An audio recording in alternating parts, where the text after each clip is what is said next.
How is Alberta independence doing? I still think it's doing well. We'll take a look at this here, starting off with this video about a month, maybe getting closer to about 2 months ago, and then we'll take a look at some other things. The citizen initiative petition on Alberta independence that was approved by Elections Alberta in December has begun collecting signatures. The campaign holding events across the province, like this one on Saturday in Calgary. The response has been strong. Not even standing room available inside the hall of this community center. And the lineup to get in, stretching down the block.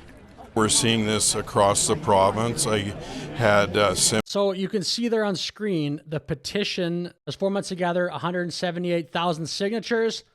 I think there's no way it won't get to that amount. I have heard, though, the stated goal of 1 million signatures in this petition. I mean, I guess ultimately it doesn't even really matter, but 1 million signatures probably does send a strong signal. Talk to me about this movement. You need 178,000 signatures on this petition so it can reach the legislature and then potentially spur a referendum. Have I got that right?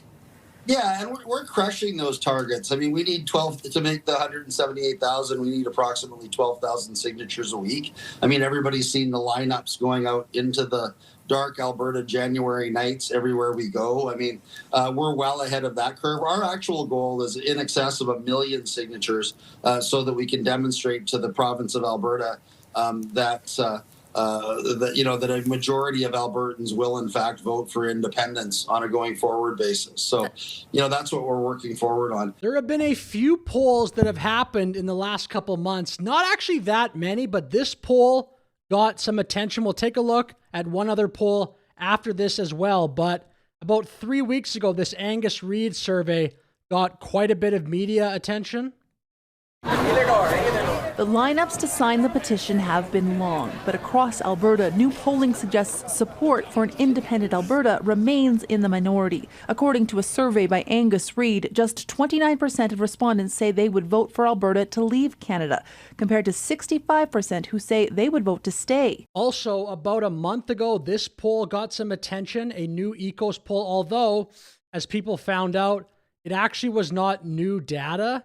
Apparently, the polling was done back in September, but as you can see here, I think my province would be better off as an independent country. Alberta, 41% agreed with that statement. Interestingly, yesterday on X, I saw the entire Canadian polling industry being at least questioned by some because this person here, Frank Graves, his bio says founder, Ecos Research, an old X post he had was resurfaced. Take a look at this. I mean, Ecos polling was the poll we just showed that had Alberta independence at 41%, so quite high. But this post here from Mario Zelaya, major polling company, and then it's quoting this post from 2022. Frank Graves says, a real conservative option is a healthy counterbalance in a healthy democracy.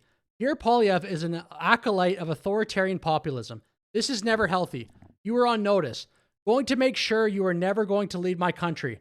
I don't make idle threats. That's, of course, an incredibly irresponsible thing for somebody that runs a polling company to be saying. So I saw quite a bit of discussion on X about that yesterday. But again, that's like the poll where Alberta independence was doing well, or at least the poll run by Ecos. Okay, I think this has to be brought up in my video as well. About 2 weeks ago, roughly, Premier Daniel Smith announced other referendum questions would be coming to Alberta. Many saw this as a potential distraction to Alberta independence. That's how I saw it for sure.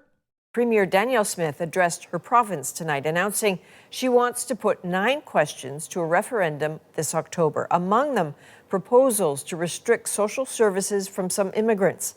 This is all ahead of an upcoming budget that she says will run a big deficit.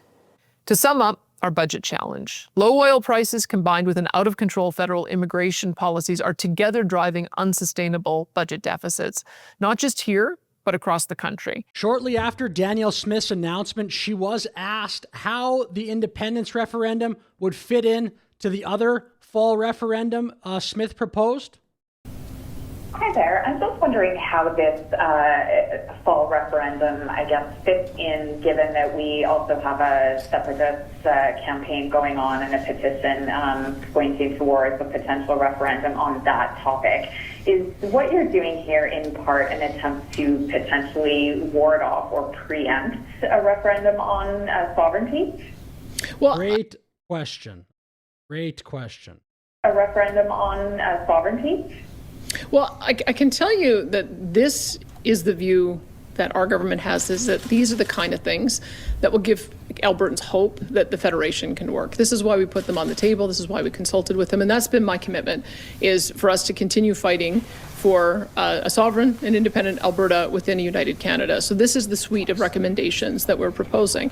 However, there are a couple of citizen-initiated petitions out there, some of which will finish in time for that vote to be put on the ballot as well, if they get the requisite number of signatures and they're validated. So whether it's the independence petition or the coal petition, if they get the requisite number of signatures, our intention would be to put those on the ballot at the same time. Okay, so same ballot, same day. Yeah. Yeah. Okay. Thank you very much. So that's interesting information, useful information for sure. Same ballot, same day, I guess. It's just, man, you're voting on potentially 11 things, 10 things, 9 things. People are going to be voting on a lot. I don't see how that doesn't dilute the message of Alberta independence, but I guess it is what it is, as they say. Okay, so I guess that brings us to present day for my video. How do you think Alberta independence is doing? Because it does seem to me that ever since that address from Danielle Smith, where she talked about all those immigration referendum questions, there has been less media attention on Alberta independence.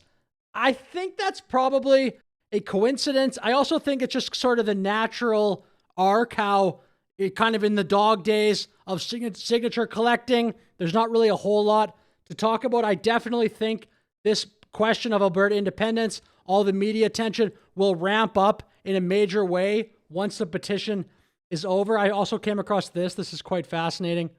Petition in Puerto Vallarta, Mexico. You've probably seen these other ones in Arizona. I think that's pretty interesting stuff. I'm going to finish my video with a short clip from about 10 days ago. Mitch Sylvester on John Bolton's show. Okay, real quick. Yeah, go ahead. Your thoughts on the petition campaign so far? How's it going?